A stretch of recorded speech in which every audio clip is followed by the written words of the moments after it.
Shalom, damai di hati, Bapak Ibu Saudara-saudara yang dikasihi dan diberkati oleh Tuhan kita Yesus Kristus. Jumpa lagi dengan saya Pendeta Feralina Lahiwu. Saya adalah pendeta jemaat di Gemim Getsemani Madidir, Kota Bitung. Saat ini saya sangat senang sekali boleh menjumpai Bapak Ibu Saudara lewat media sosial YouTube. Bersyukur ketika saya boleh kembali aktif lagi di media sosial ini, dan tentunya saya sangat bersyukur kepada Tuhan atas setiap anugerah dan kesempatan yang boleh Tuhan karuniakan di dalam kehidupan kita semua. Saudara-saudara yang diberkati Tuhan, saat ini saya akan men-share bagian firman Tuhan yang terdapat dalam kitab Roma pasal 15 ayat pertama hingga ayatnya yang ke-13. Mari yang memegang Alkitab kita membaca bagian ini secara bersama-sama. Diberikan perikop atau judul orang yang lemah dan orang yang kuat. Kita yang kuat wajib menanggung kelemahan orang yang tidak kuat, dan jangan kita mencari kesenangan kita sendiri. Setiap orang di antara kita harus mencari kesenangan sesama kita demi kebaikannya untuk membangunnya. Karena Kristus juga tidak mencari kesenangannya sendiri, tetapi seperti ada tertulis kata-kata cercaan mereka, yang mencerca engkau telah mengenai aku. Sebab segala sesuatu yang ditulis dahulu telah ditulis untuk menjadi pelajaran bagi kita, supaya kita teguh berpegang pada pengharapan oleh ketekunan dan penghiburan dari kitab suci. Semoga Allah yang adalah sumber ketekunan dan penghiburan mengaruniakan kerukunan kepada kamu sesuai dengan kehendak Kristus Yesus, sehingga dengan satu hati dan satu suara kamu memuliakan Allah dan Bapa Tuhan kita Yesus Kristus. Sebab itu terimalah satu akan yang lain, sama seperti Kristus juga telah menerima kita untuk kemuliaan Allah. Yang aku maksudkan ialah bahwa oleh karena kebenaran Allah, Kristus telah menjadi pelayan orang-orang bersunat untuk mengokohkan janji yang telah diberikannya kepada nenek moyang kita, dan untuk memungkinkan bangsa-bangsa supaya mereka memuliakan Allah karena rahmat-Nya. Seperti ada tertulis, sebab itu aku akan memuliakan engkau di antara bangsa-bangsa dan menyanyikan mazmur bagi namamu. Dan selanjutnya, bersukacitalah hai bangsa-bangsa dengan umat-Nya, dan lagi pujilah Tuhan hai kamu semua bangsa-bangsa, dan biarlah segala suku bangsa memuji Dia. Dan selanjutnya kata Yesaya, taruk dari pangkal Isai akan terbit, dan ia akan bangkit untuk memerintah bangsa-bangsa, dan kepadanya lah bangsa-bangsa akan menaruh harapan. Semoga Allah sumber pengharapan memenuhi kamu dengan segala sukacita dan damai sejahtera dalam iman kamu, supaya oleh kekuatan Roh Kudus kamu berlimpah-limpah dalam pengharapan. Demikianlah firman Tuhan. Shalom, damai di hati, Bapak Ibu Saudara-saudara yang diberkati Tuhan. Bagian firman Tuhan yang kita baca ini adalah bacaan Gemim di minggu berjalan dari tanggal 6 sampai 12 Juli 2025, dan diberikan tema terimalah satu akan yang lain untuk kemuliaan Allah. Saudara-saudara, kitab Roma ini saya sudah share beberapa video tentang kitab Roma, latar belakang persoalan-persoalan yang terjadi, sehingga Bapak Ibu bisa search dan bisa cari video-video saya tentang kitab Roma. Dan bacaan kita di Roma 15 ayat 1 sampai 13 ini, Saudara, ini merupakan lanjutan dari pasal 14. Dan kitab Roma pasal 14 ini juga sudah saya share, sehingga Bapak Ibu boleh search dan boleh mencari ya, supaya lebih memahami dan mengerti apa persoalan yang terjadi, sehingga di pasal 15 ini merupakan teguran, tapi juga merupakan argumen, tapi juga merupakan nasihat dari Rasul Paulus kepada jemaat yang ada di Roma. Nah, saudara-saudara yang diberkati Tuhan, kita tahu bersama bahwa kota Roma ini adalah pusat dunia. Dia juga adalah pusat kekaisaran Romawi.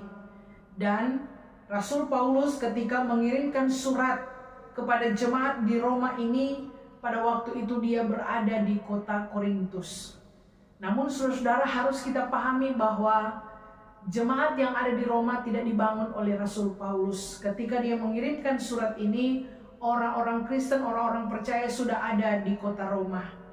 Nah, saudara-saudara yang diberkati Tuhan, mungkin menjadi pertanyaan kepada kita, ada persoalan apa sehingga Rasul Paulus harus menyatakan bagian dalam pasal 15 ini.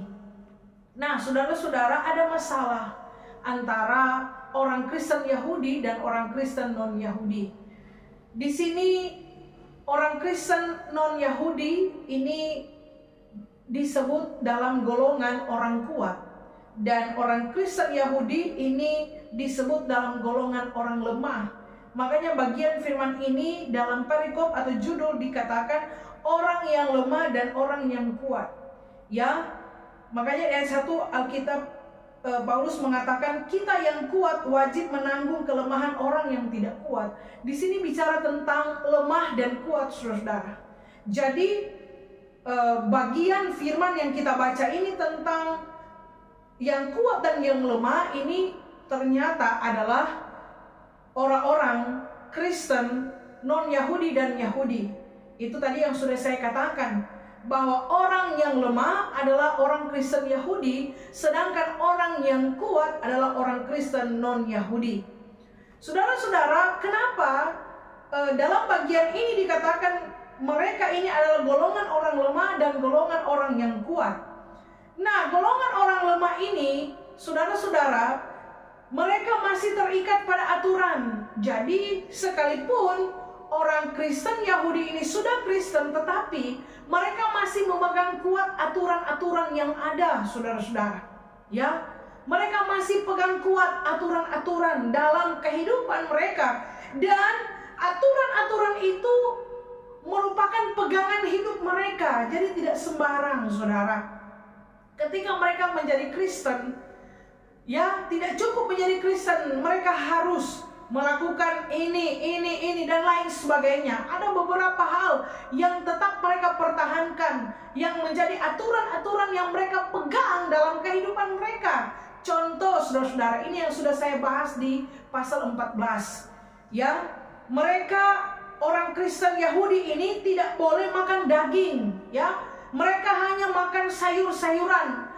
Ada pantangan-pantangan dari mereka, saudara. Ada larangan-larangan, dan ini mereka pelihara. Mereka juga tidak boleh minum anggur, ya. Mereka di sini, saudara-saudara, masih pertahankan aturan-aturan yang ada. Mereka memelihara hari-hari. Ada hari Sabat.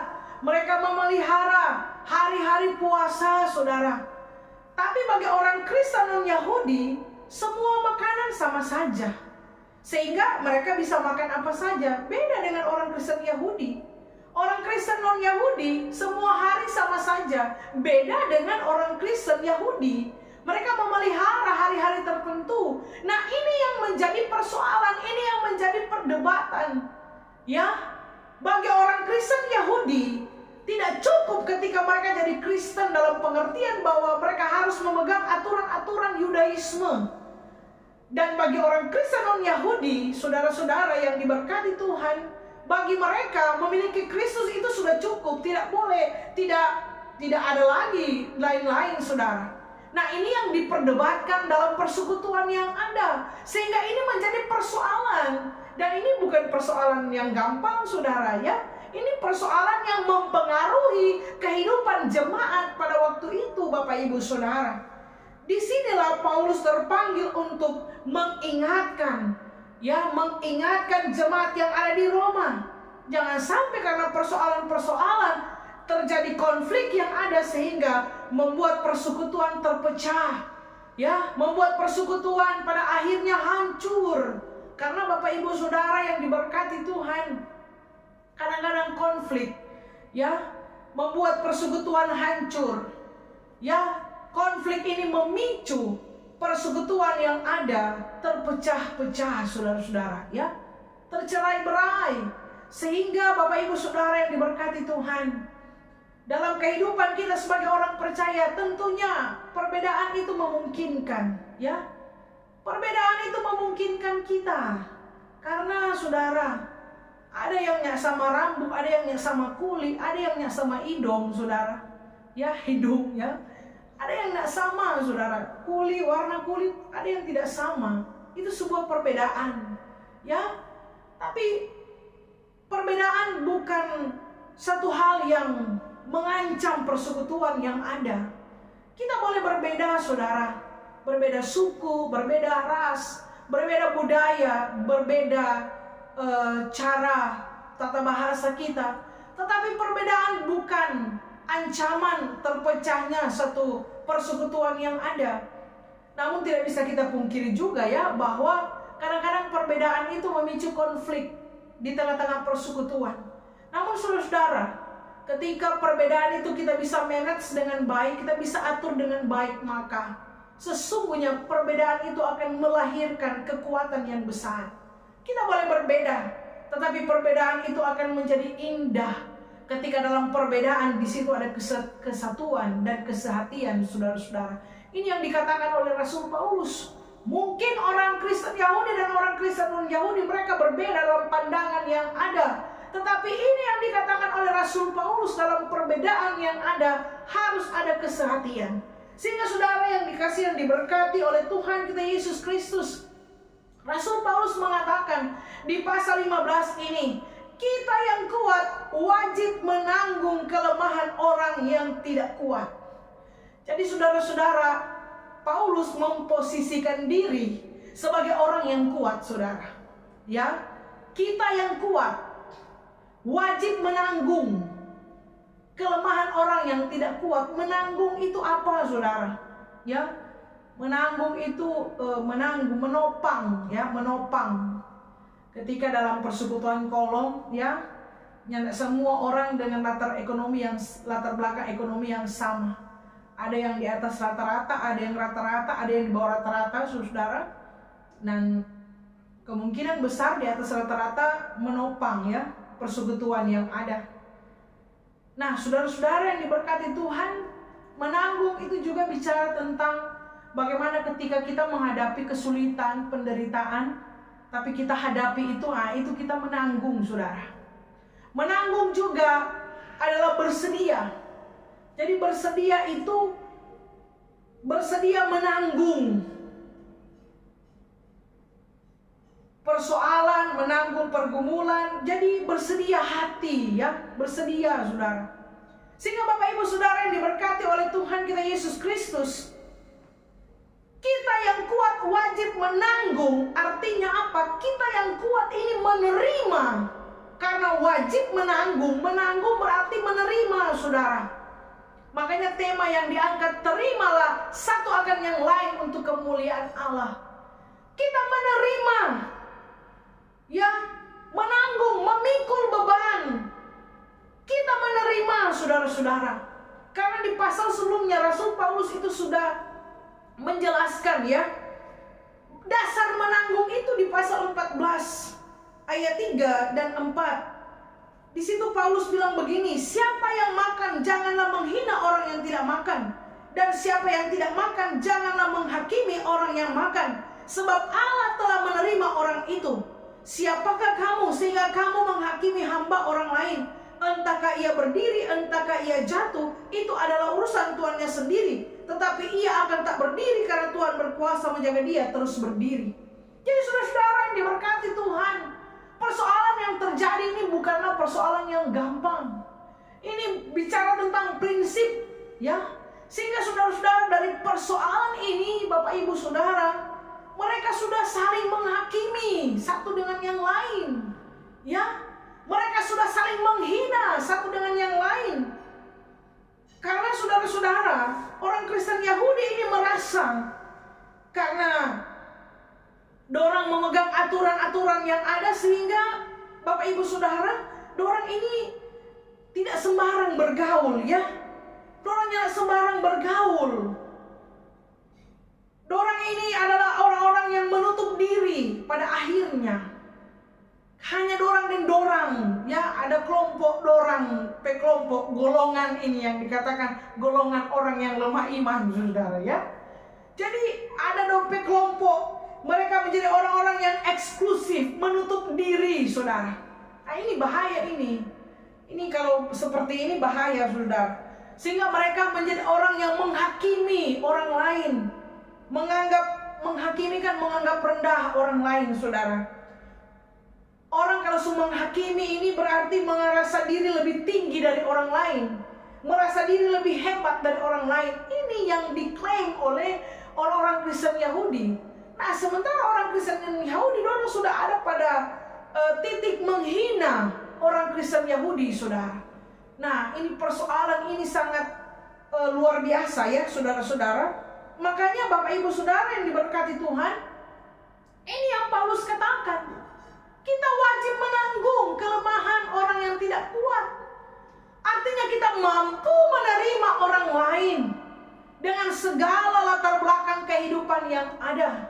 Sehingga pesan firman Tuhan bagi kita saat ini pertama adalah kita wajib menanggung. Saudara, kalau orang mampu, mari orang tanggung, saudara. Kalau orang sanggup, mari orang tunjukkan itu di hadapan Tuhan. Ini yang harus kita lakukan. Kita menanggung. Ini sebuah kewajiban bagi kita yang kuat. Menerima kelemahan orang lain. Ya, karena kadang-kadang saudara kita tidak mampu terima orang kelemahan. Bapak Ibu Saudara, dalam orang kehidupan ada lebih kurang. Orang ini nyana semua lebih, ada lebih kurang, betul atau nyanda? Ya, ada kepada Bapak Ibu Saudara, nyana ada pak kita. Ada pak kita, nyana ada pak Bapak Ibu Saudara. Orang ini ada lebih kurang-kurang, saudara. Kita harus menerima kekurangan orang lain. Kita harus menerima kelemahan orang lain. Supaya kita saling melengkapi satu dengan yang lain, saudara. Itu maksudnya menanggung, menerima. Contoh, pelayan khusus, pengatua dan diaken, ada DP kelemahan, ada DP kelebihan. Mari menerima itu kelemahan yang ada. Ya, saling menerima. Dan disitulah kita saling melengkapi. Karena orangnya ada yang sempurna, saudara. Ya, karena ini persoalan-persoalan yang terjadi ini. Kalau nyanda rendah hati mau terima susah, saudara. Sehingga firman Tuhan mengingatkan kepada kita, mari kita menerima orang lain, latar belakang kehidupan yang ada. Dalam sebuah perbedaan, mungkin beda suku, beda ras, beda budaya, saudara. Tapi satu dengan yang lain kita harus saling menerima. Ya, kalau slogan orang Sulawesi, saudara, orang semua bersaudara. Ya, orang semua bersaudara, saudara. Sehingga kita harus saling menerima satu dengan yang lain. Jangan tolong menjadi batu sandungan bagi orang lain. Jangan tolong saling menghakimi. Jangan tolong merasa diri lebih hebat, lebih sok suci, lebih sok rohani, sok kudus dari yang lain, saudara. Sehingga kita memandang rendah orang lain. Ini yang diingatkan oleh firman Tuhan kepada kita semua malam ini.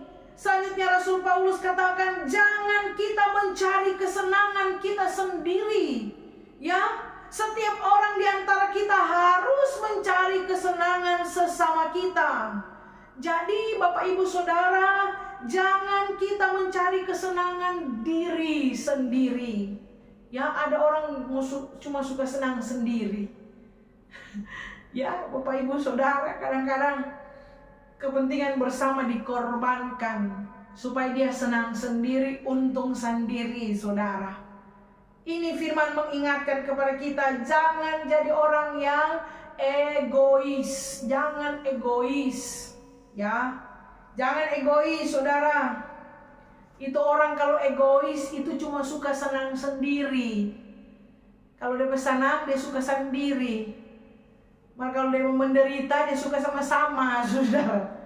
Bapak Ibu Saudara diberkati oleh Tuhan kita Yesus Kristus. Jangan egois.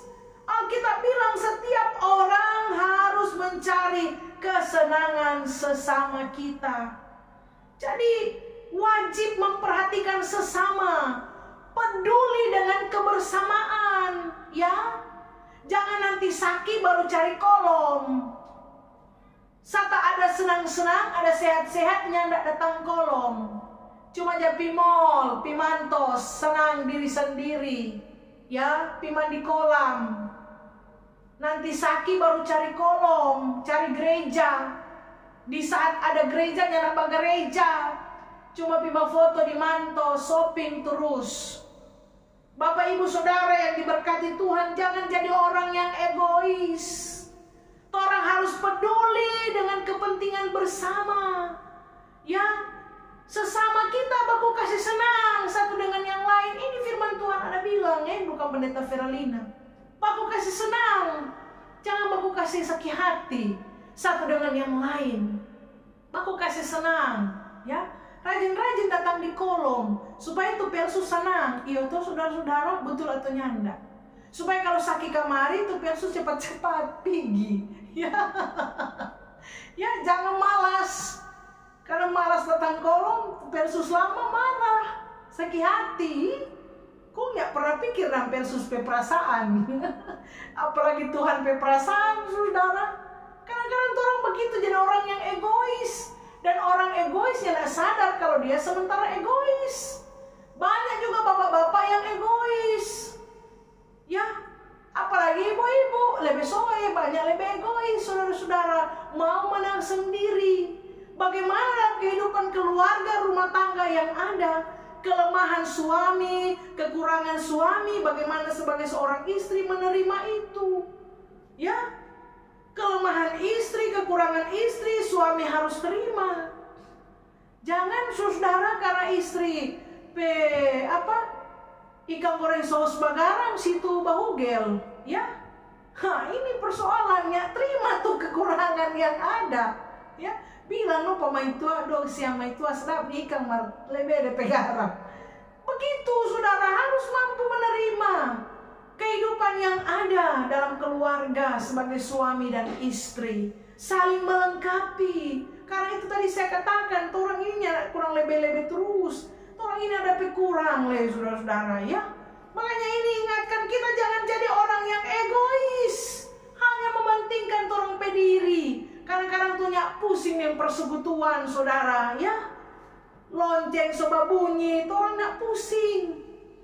Kadang-kadang orang jadi orang yang tidak peduli dengan pelayanan yang ada, dengan persekutuan. Semua orang sekolong dia tidur, saudara.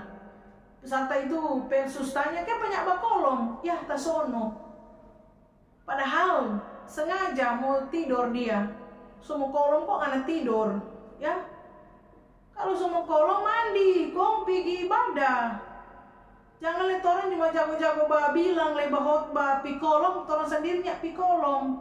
Sama orang amatir tuh di terminal, Manado dia sendirinya pi Manado, saudara. Ya. Jadi pribadi yang jangan egois, saudara. Kita harus peduli dengan persekutuan, peduli dengan kepentingan bersama. Amin, saudara-saudara. Ya. Jadi mencari kesenangan sesama kita demi kebaikannya untuk membangunnya. Jadi kesenangan bersama itu demi kebaikan. Jadi bukan demi apa-apa ya saudara, tapi demi kebaikan. Kita lakukan itu demi kebaikan. Jadi kita diingatkan untuk selalu berbuat baik, saudara. Dalam kehidupan kita sebagai orang percaya berbuat baik demi kebaikan. Jadi kita diingatkan untuk berbuat baik. Sekalipun mungkin ada orang yang tidak baik, jangan sampai orang kebaikan berkurang. Orang harus tetap menyatakan kebaikan itu dalam kehidupan kita. Amin, saudara. Demi kebaikannya untuk membangunnya. Sehingga ketika orang kerjakan kebaikan itu bukan karena orang membajilat, saudara. Sekalipun sekarang banyak orang bajilat, ya, cari muka. Baking baik, mencari muka, saudara, ya. Motivasi Bapak Ibu Saudara. Kita melakukan kebaikan dengan tujuan untuk membangun. Amin. Membangun kehidupan orang lain, kita lakukan itu. melakukan kebaikan untuk membangun. Maaf, orang sekarang bukan membangun, banyak tuh saling menjatuhkan, ya. Banyak bapak kasih jatuh, saudara-saudara. Ini yang jadi persoalan, padahal sesama orang Kristen, sesama orang percaya, ini yang terjadi dalam kehidupan orang Kristen Yahudi dan non-Yahudi. Bukan saling membangun, malah mereka saling menghakimi, saling menghina, saling menjatuhkan, saudara-saudara. Ini persoalan. Kita sebagai warga jemaat yang ada, mari kita saling membangun, bukan saling menjatuhkan. Ketika orang ada persoalan, orang ada pergumulan, mari orang topang, saudara, dalam pengertian orang ada mendampingi, mensupport. Bukan orang dalam pergumulannya pun orang kasih jatuh, saudara, ya. Bapak Ibu Saudara yang dikasihi dan diberkati oleh Tuhan kita Yesus Kristus. Kemudian firman Tuhan mengatakan, karena Kristus juga tidak mencari kesenangannya sendiri, tetapi seperti ada tertulis, ya, kata-kata cercaan mereka yang mencerca engkau telah mengenai aku. Jadi saudara, Paulus memberikan contoh, Kristus adalah teladan. Tidak mencari kesenangan sendiri artinya tidak egois. Kalau dia mau pikir DP diri, apa dia mau datang di dunia? Cuma foto orang-orang berdosa, tapi Kristus tidak melihat itu. Demi kebersamaan banyak orang, demi umat manusia, demi dunia ini dia datang, saudara. Dia berkorban. Makanya Bapak Ibu Saudara yang diberkati Tuhan, Kristus menjadi teladan bagi kita. Jangan jadi orang yang egois. Kristus yang egois, dia datang untuk banyak orang, demi kepentingan banyak orang, saudara, demi keselamatan universal, ya. Kristus datang dalam dunia ini. Bayangkan saudara-saudara, sehingga dalam setiap perbedaan-perbedaan kita pandanglah Kristus. Jangan jadi orang yang egois. Kristus menjadi contoh dan teladan di dalam kehidupan kita, saudara-saudara. Ya. Selanjutnya, firman Tuhan mengatakan di ayat yang kelima, semoga Allah yang adalah sumber ketekunan dan penguburan mengaruniakan kerukunan kepada kamu sesuai dengan kehendak Kristus Yesus. Saudara, mengaruniakan kerukunan. Jadi kerukunan itu datang dari Tuhan. Itu kehendak Kristus apa? Rukun. Jangan jadi sama orang Kristen Yahudi dan non-Yahudi yang tidak rukun, padahal sama-sama orang Kristen, saudara, ya. Harus rukun. Penting hidup rukun, Bapak Ibu Saudara. Amin. Penting hidup rukun. Jangan orang hidup nyanda rukun, padahal orang hobi ikut rukun, betul atau nyanda? Tuh hari cuma 7, mar tompe rukun dah 20, ya. Mar, nyanda hidup rukun, saudara. Kadang-kadang di rukun dia kacau, saudara. Rukun tarik mah kacau-kacau, bukan rukun itu, saudara, ya. Kalau rukun itu nyanda kacau. Bapak Ibu Saudara yang diberkati oleh Tuhan kita Yesus Kristus, rukun itu apa? Sehati, sepikir itu rukun. Makanya kalau nyanda sehati nyanda mau rukun, saudara, ya. Sehati, sepikir, ya, itu yang dikatakan oleh firman Tuhan ayat 6, sehingga dengan satu hati dan satu suara kamu memuliakan Allah dan Bapa Tuhan kita Yesus Kristus. Jadi satu hati, rukun, ya, suami istri rukun, amin. Jangan hari-hari kurang bakalai terus, kacau terus, harus rukun. Rukun itu apa? Menghadirkan damai sejahtera. Ya, jangan cuma damai tapi ada sejahtera, damai sejahtera. Ada damai dalam kehidupan rumah tangga suami istri. Jangan kurang hari-hari bakalai, ya, damai, amin. Kalau saat ini dengar khotbah kau bakalai berdamai, hidup rukun. Sayangi istrimu, suamimu, sayangi. Hidup rukun, ya, orang tua dan anak rukun. Kakak adik rukun. Kakak adik rukun, rukun, jangan berbakalae.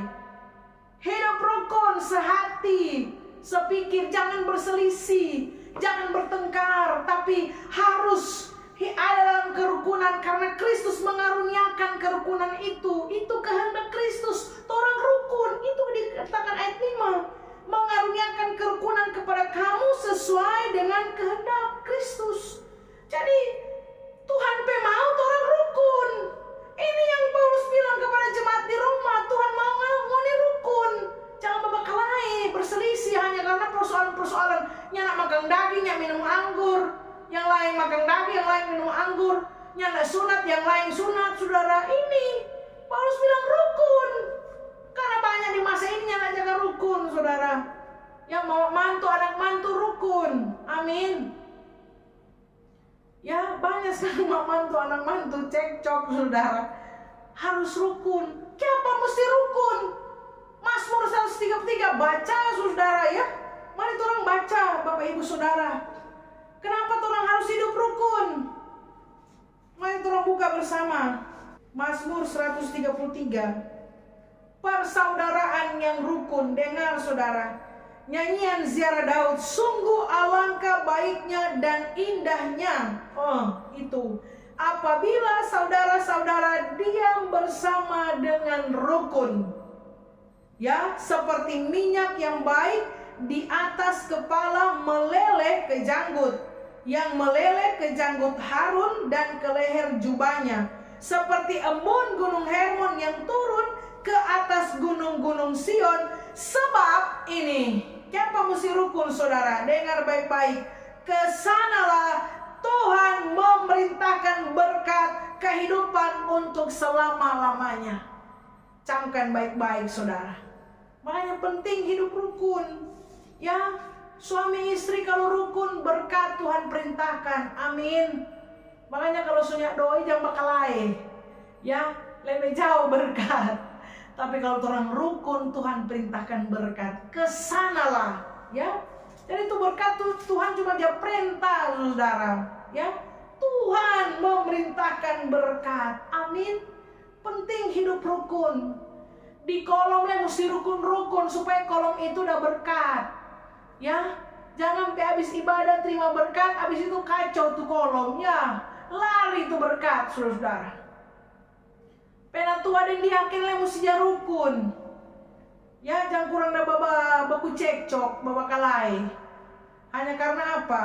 Persoalan doi derma, saudara ya. Harus rukun. Pelsus dan anggota jemaat rukun supaya ke sana Tuhan memerintahkan berkat. Amin, saudara-saudara.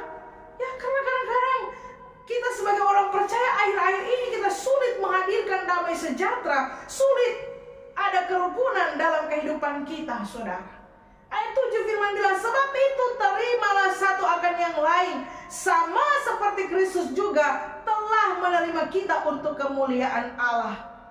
Bayangkan saudara-saudara ya, terima satu akan yang lain dalam segala kekurangan dan kelemahan kita, dalam segala kekuatan dan kelebihan kita. Kita harus saling menerima supaya di situ kita saling melengkapi satu dengan yang lain. DP kunci apa? Rendah hati. Mau terima orang lain itu butuh kerendahan hati. Itu yang Kristus backing, saudara. Kerendahan hatinya untuk datang bagi kita umat manusia. Ya, dia merendahkan dirinya untuk datang bagi kita, saudara. Kenapa orang bisa egois? Kenapa orang yang bisa terima orang lain? Karena banyak rendah hati. Banyak orang sombong. Ya, orang kalau sombong susah ditegur. Orang kalau sombong susah diingatkan. Makanya kerendahan hati itu dibutuhkan untuk menerima orang lain. Orang kalau rendah hati dia pastinya egois, saudara. Makanya DP kunci rendah hati. Ya, kalau hari-hari ini orang merasa angkuh, merasa sombong, tidak mau terima kritikan, tidak mau terima masukan. Mari jadi orang-orang yang rendah hati, saudara. Ya, rendah hati. Karena kalau kita sombong, Tuhan menentang kita, saudara. Ya, Tuhan menentang orang yang congkak, tapi mengasihi orang yang rendah hati. Biarlah kita belajar jadi pribadi yang rendah hati, yang mau menerima rekan pelayan kita dalam segala kekurangan dan keterbatasan yang ada. Amin, saudara. Biar firman ini memberkati dan menyertai kita semua. Tuhan Yesus memberkati firman-Nya. Amin. Sampai jumpa kembali, saudara, di tayangan video berikutnya. Kiranya Tuhan selalu memberkati kita, dan biar firman ini mampu kita kerjakan dalam kehidupan kita sebagai orang percaya. Jangan lupa untuk terus dukung channel Pendeta Feralina Lahiwu. Jangan lupa subscribe, tekan tombol lonceng, dan juga jangan lupa untuk tulis komentar-komentar baik, positif, membangun. Dan jangan lupa untuk share video ini, bagikan kepada banyak orang supaya pun mereka diberkati. Terima kasih saudara-saudara. Shalom, damai di hati.